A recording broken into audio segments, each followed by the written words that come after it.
Hi, Cappies. This is your homework family reading for the month of January for all Capricorn signs. Now, if you're not used to these videos, I'm trying to say it at least one time because I haven't done these videos in a couple years. And so, those who are new or never saw them before, there is a way of understanding these readings. Um, and I don't want you to look at it as a horoscope, but it is sun, moon, and rising. And this specific one is for Capricorn, but there's a way of how to view them properly. The way that my guide spirit explains to me is that at any given time, there's typically 5 charts going on for any human being at one time. Okay, I get that, spirit, but seriously, you're going to have to slow down because I can't keep up on that level. I'll tell them. Hold on. But okay, let me go back to where I was. So there is a way to view them, and there is technically 5 charts that are going at any given time. However, because these are universal readings, I cannot really give you it from that point of view. I can only give you a little bit of pieces of that here and there. And with that being said, that's why it's important for you to try to understand, to listen to these readings in the proper way. So if you are a Capricorn sun sign, I am getting into your core energy. And yes, I know your Capricorn is strengthening. Okay. I'm sorry, I'm talking to them. You're getting into your core energy, which is not just about who you are, your personality, your character, the self itself, but it's also how you're viewed by others. It is how you shine and what you're illuminated for, both from your own aspect as well as by others. So it may have 2 different aspects of how people are seeing you versus how you see yourself. And if you are a moon Capricorn, then we are talking more about your emotional state of mind, as well as your physical body and how your physical body is reacting to the emotional state of mind. And if you are a rising Capricorn, we are talking more about your 3 dimensional idea, what it is you see, feel, think, view out there. That is also how you manifest and how you are seeing things from that point of view. And when you apply it in such a way, it will help you to understand where to take this reading and how to incorporate it into your life, as well as tell you to come back and listen to whatever your sun, moon, and rising is, to give you a better full circle of what is going on for you. Now, Spirit keeps interrupting me because seriously, you guys are off the chain in power right now. And they're like just taking my head and lifting it up and taking it away. I'm like, no, bring it back. I need it. And this is saying a big part of this is because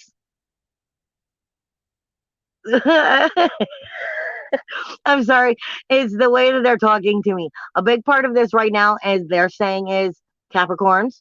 I know Capricorns, that sometimes it's hard for you to come out and show your heart and show your love because let's face it, Capricorn energy can be a cold energy and is very grounded. And I really want the facts and I want to understand. And so therefore it can come out cold, but they're saying, no, we really need you to show your love right now. We really need you to bring that love forward and bring it out. But that's not just for you. It is for you because it's going to have a lot to do with your ascending and your spiritual upgrading. But it's also how it will also apply to your actual manifestation and how all of that in full fruition and full circle of how all of that is going to help you grow. I'm also getting, for some of you, you'd really, really need to protect your zeal point. The zeal point is a chakra that is not very well known. It's not very well known within the mainstream. For some of you who are just coming into your psychic abilities, your psychic activities, it is very important for you to understand at this time that the zeal point is something you need to look into and you need to work on. I will tell you personally, if you have any lemon oil, like essential oil, Okay, and the spleen energy is what they're saying. The solar plexus, spleen, and the chakra of that zeal point you need to balance, especially for some of you who are newer to empath, to connecting with energy, to growing and maturing. Because the zeal point is one of those energies that when we're not awake yet, we're still have a closed mindset to understanding energy and everything. The zeal point keeps you protected from psychic attack, from negativity. But once you've become awake, it's important for you to start to learn about it and understand it, because it's important for you to know how to protect it from psychic attack. And you are going to be feeling it for some of you. And this is what they're giving me right now. And that you need to stay with that open-hearted mind and not get paranoid and thrown off and throw a negativity on it if there's psychic attacks. Now, I'm not saying that you should allow psychic attacks to happen. No, no, no. I'm sorry, they're taking me in a whole nother way than I was expecting to go. But what they're saying is don't let it close that heart. Understand that you are above that, and that there's more psychic energy going on with you than you are comprehending or capable of maybe understanding at this point. For some of you that are more what I like to call spiritual newborns, because you're learning how to work with that. It's also going to cause a lot more tension in this area of the shoulders. It's the supernatural highway between the heart and the head. And when we get messed up in that supernatural highway, then all of the energy gets clogged up in the neck and the shoulders. And I could have, should have, would have. Well, what if I should have? What if I did? If I said that, if I would have just done this? No, the coulda, shoulda, woulda would drive you batshit crazy. So that is not something to be holding on to. This is about staying open minded, allowing yourself to grow, and to understand you're being dealing with energies you may not be used to be dealing with, and that this is strengthening you and helping you grow. Now, for the others who have been on this quest and have been on here for a while, you are about to seriously upgrade. Hold on. When they start, I start talking really, really much faster when they're coming through to me, because I can't keep up otherwise, and I get really thirsty. So hold on. For you all, the heart space is a much more important thing, because right now that heart space is going to help you to access this upgrade that you'll be receiving over the next month. Maybe a month and a half, actually, even though this is for January. They're telling me that you need to stay in that heart space and be open to it, because this has a lot to do with Jupiter moving into your third house, as well as Mars will be coming in at the end of the month into your first house. Jupiter is the higher self for all intents and purposes, with all of the knowledge of the higher self. And he just moved in to your communication house, which is throwing your psychic ability into a whole new level of upgrade. And it's Jupiter ain't going to be here for like a month. Nah, Jupiter's going to be here for like a year. So you're about to seriously start upgrading on that psychic ability, that psychic activity. And they're saying the heart space, keeping it open, is going to help that upgrade take place, as well as help the understanding of where you're meant to go with this at that time. Can I have myself back now?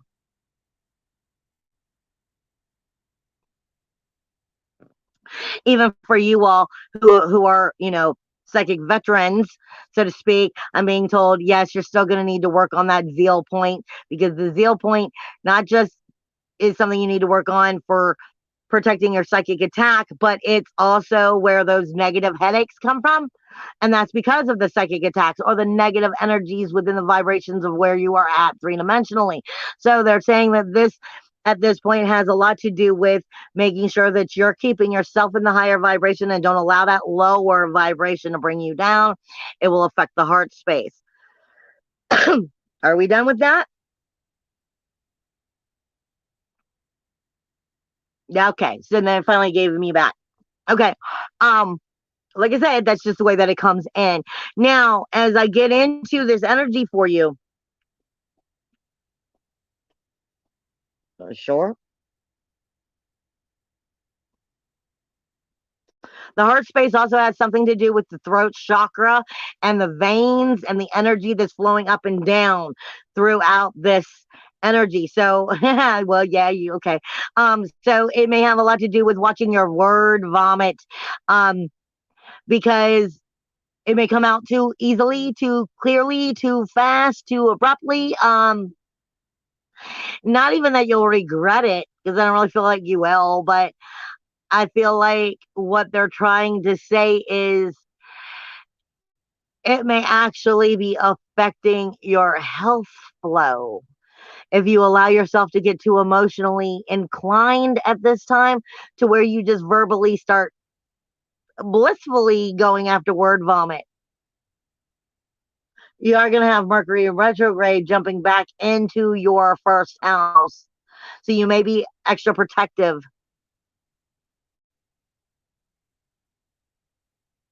And they're saying, yeah, that has something to do with how it will affect your heart space and your own personal health and how you view and love yourself. So just be aware of that.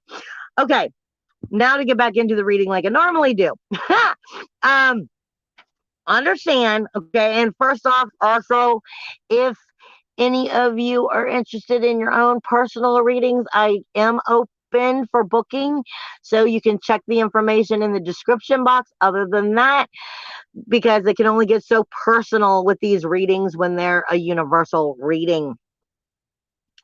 January on the 14th, you have Mercury, which is going retrograde. It is going to be going retrograde in your second house, which is your self worth, your self value, your self esteem.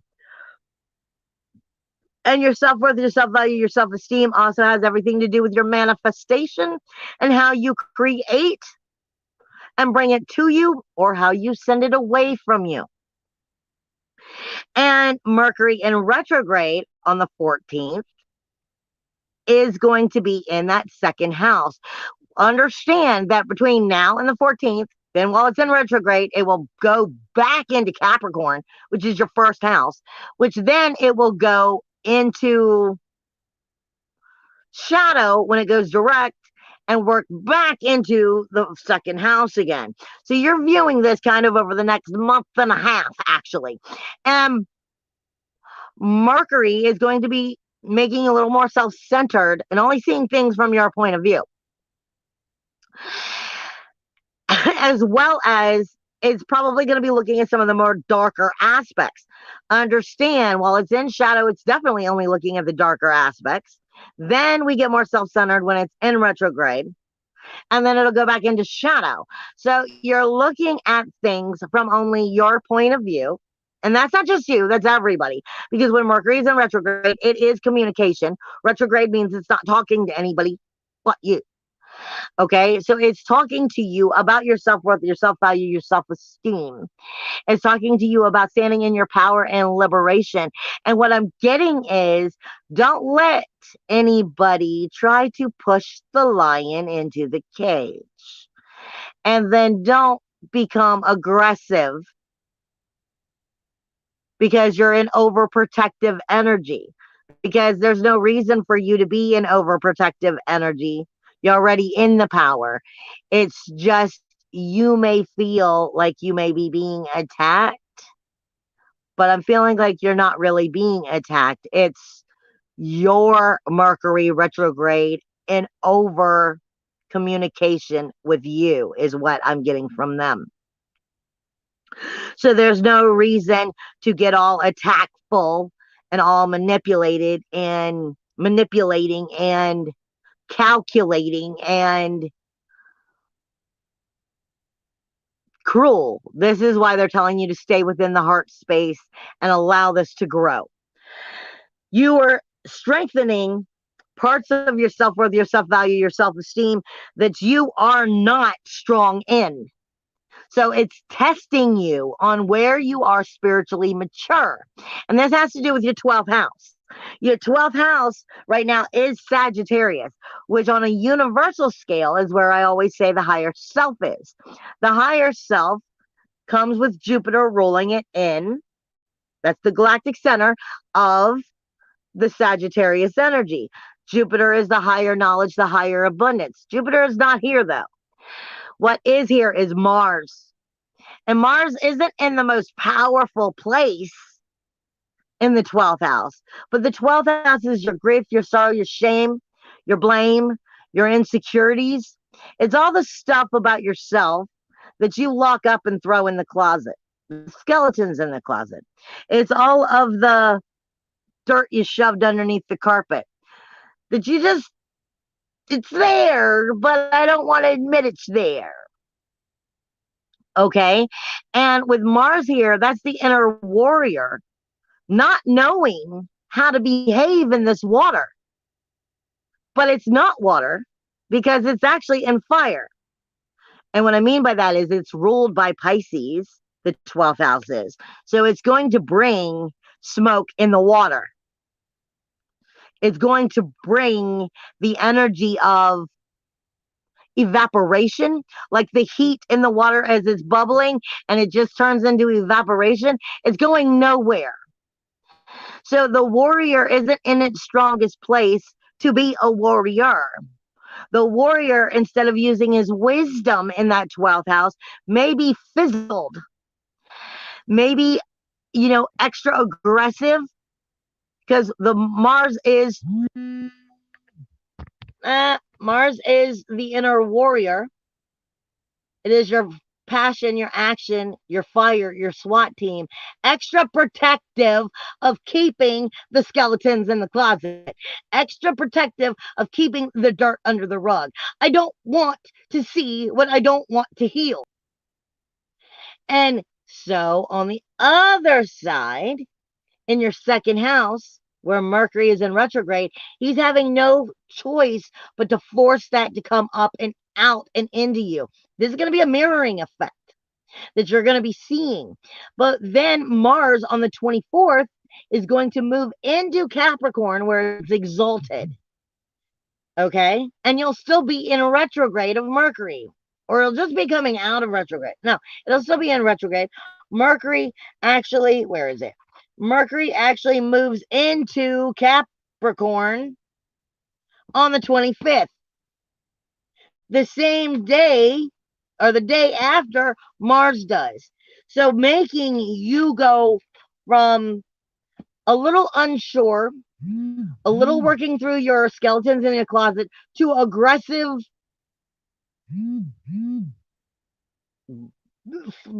fireball is more or less what I'm getting.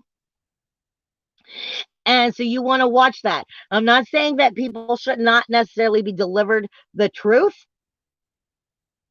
but you may be finding that the way you're delivering the truth is actually unbecoming of your soul evolution, because you are better than that. Your psychic energy is telling you from the heart space how to be a leader, not an attacker, and that you need to understand that leading the masses and leading the spiritual growth is what's needed, not the lion that's coming out of the cage ready to maul, is what I'm getting.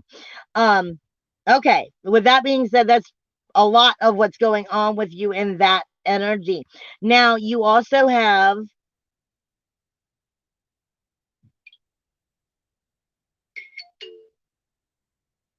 your third house, like I said, is where Jupiter is, and it's where your psychic activity is going to be growing over the next year. You're going to be becoming very much more mature in this energy. But this is also saying a lot of what we were talking about will be with you all year, because Jupiter is in your communication house.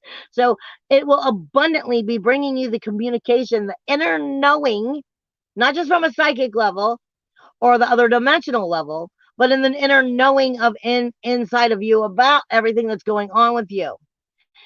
But Jupiter is higher knowledge, higher abundance, but it's manifestation. It's going to be bringing it to you incredibly fast. But at the same time, if you're thinking from a negative point of view, it will be bringing you all the negatives about the people, not just the positive. So it's meant for you to understand you have to create that balance this year. Boldly, that's where it's really being telling you. And Neptune is magic. It's still here in this house. So it's, like I said, it's illuminating the communication all across the board for the whole year. And you need to understand that. Now, as we move into your fourth house, you are definitely got Chiron here talking to you still. And this is about, like I said, understanding that inner emotional security and addressing parts of it that you're still in denial of, that you'd rather keep back in the closet. And this is acknowledging that part of that main ascension and healing comes from facing it. Now, as you move into the fifth house, your inner creativity is coming from being able to keep your balance in that heart space as you start to address everything that you enjoy in life, as well as acknowledge what's keeping you from it. This is your inner child reminding you how to build and play and bring into fruition everything you desire. Just like a child has their own, playland in their mind. So do you. It's just we've grown up and away from it. And it's asking you to step back into that. This is also where your North Node is, as well as your independence. This is showing the world the unique, beautiful soul that you are by allowing yourself to create it and bring it into fruition. Not just by bringing the soul forward, but by bringing the actual interest in self creation, self expression forward. This is our areas of interest. So this is saying if you're an artist, you're going to start getting more into your art. If you are a musician, you're going to start getting more into your music. If you are a business person, you're probably going to expand. Okay, but making sure that you're expanding from the heart space and standing in your power from that heart space and allowing yourself to be seen as all of this grows. It's going to take a very big maturity, but this has to do with you standing in your power over the next year, not just this month, and showing the uniqueness of why you're the one they want. That's really what it comes down to. Showing the uniqueness of why you're the one they want, coming with the heart space of making sure that they want you. Okay? And knowing how to do that in your power without having to lower yourself to keep them wanting you or your value to keep them wanting you. Now, the 11th house is where the South Node is. This is showing you everything that you need to know about going forward, because it's showing you everything that you're really good at, but it's not good for you. So you're good at making the world see what you want them to see. You're good at manipulating it, but are you manipulating it to work for you in the proper ways? Or have you just gotten used to it and it actually isn't working for you the way it used to? And this is also making sure that you have the right people there that help you build what you're trying to build instead of destroy it. That's very important for you for the next year as we are walking through this energy. You also have on the full moon on the 17th, the full moon is going to be taking place in Cancer, and it is going to be questioning you.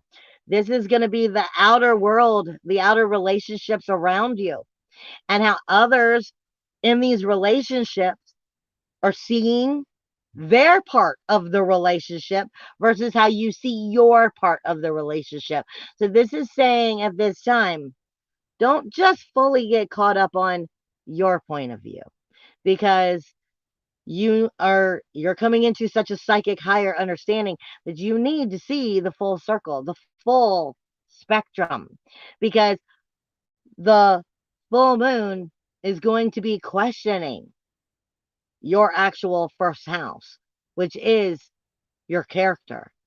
So it's asking you, just how much have you grown? There's another deck down here, but you're throwing me off. So can you guys re-show me which one it is Capricorn needs? They also said, seriously, y'all need to be grounded this month, because they just picked me up, twirled me around, and sat me down. So you also may be jumping time. And jumping time typically has to do with making sure you're in the right vibration, so that you're not in a vibration you don't want.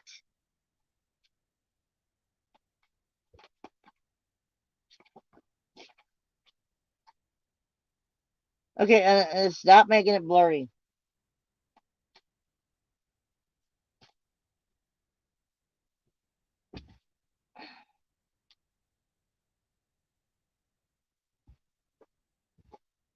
Thank you.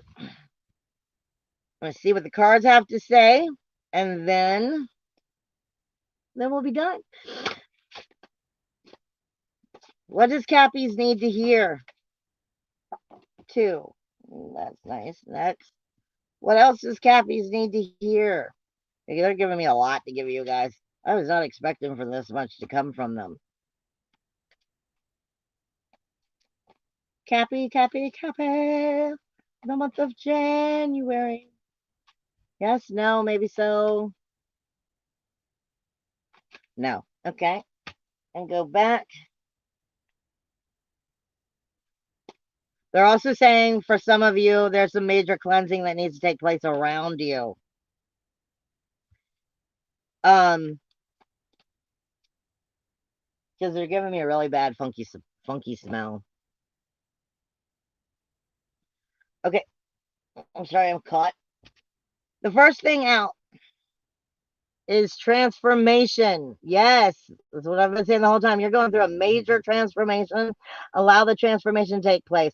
Plus, that flower is a yellow orange, which is talking about your creativity and your illumination and blooming itself. So transformation and allowing it to take place. Then what they're giving me is, oh, was it supposed to be all 3? I thought it was just 1 card. It was just 1 card, wasn't it? Yes.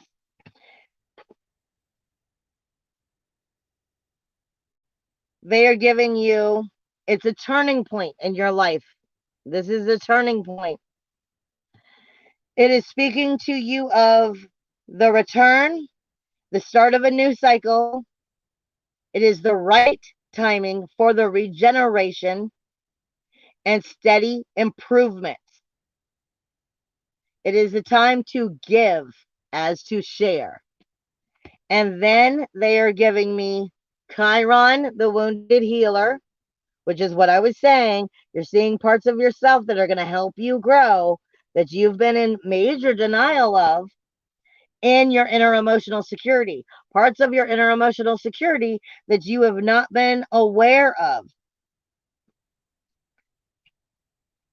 Different parts of yourself. And then they bring it to close with sun magic. And where is the sun right now? In Capricorn. Illuminate who you are. Know who you are. And allow all parts of who you are to come into fruition. Understand. I say all the time. When I'm doing readings and I'm talking to my clients, you have got to learn to control your inner chaos if you ever want to harness your power. Because part of your power is chaos. Transformation is always regeneration and reblooming. And in order for that to take place, you have to be all of you, not just the light and not just the dark. Spirit's also giving me which would be sun magic, which is what this is. But they're also giving me a tiger. So they're telling you, be courageous, but not in an outward way necessarily, in an inward way. I love you guys. See you next month.